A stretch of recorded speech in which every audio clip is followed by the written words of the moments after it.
There is something about leaning into the multitudes of Africa. I think there's something about refusing to put Africa as a monolith. Of course. That means that every possible story from every continent has to be told. It can't just be one. I think the most important thing that we need to do or to address is the critical infrastructure that we need to fix in Africa. That is the first thing.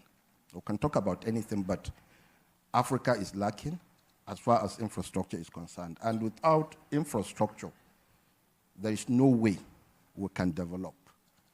There is no way we can have that economic growth that is needed. There has to be a significant change in how Africa addresses its own commodities and the dependence thereon, and the decision to not export anything that doesn't have at least one level of value addition or more before it goes out. In many of these countries, the private sector can substitute for the state in driving economic growth and activity, in investing in infrastructure. We heard, and we've already heard much about, the role of renewable energy, for example. We need to help African countries to reform, to establish proper policy, to introduce proper policy and regulatory environment so that it can be conducive for private investment. How do we scale some of these solutions? When Zipline started, the example that you cited, when Zipline started in Rwanda, there were no globally agreed on regulations for drones.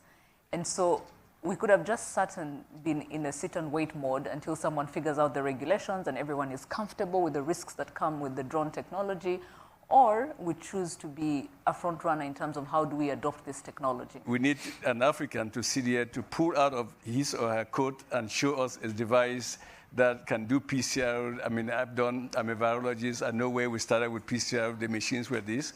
To see where we are with these devices, you can only achieve this through innovation hubs in Africa. That's the future for, I believe, innovation and technology in Africa. If you have a huge gap, and then the current order also makes capital very expensive for Africa, will that order change? No.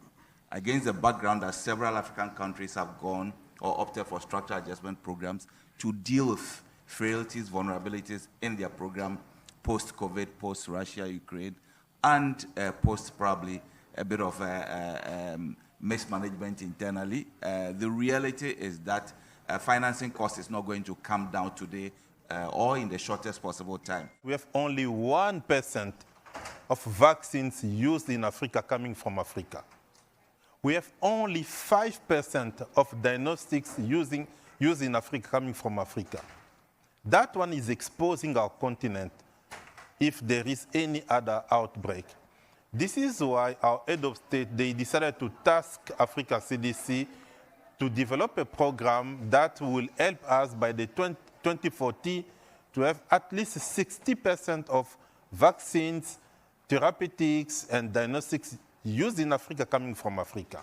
There is a need for public-private partnership. The private entities should come to our continent. Yes, indeed, we welcome them, and it's very important that there is flow of direct investment, but we want also our countries to be the drivers of their development. They have to be, the ones that should design their destiny.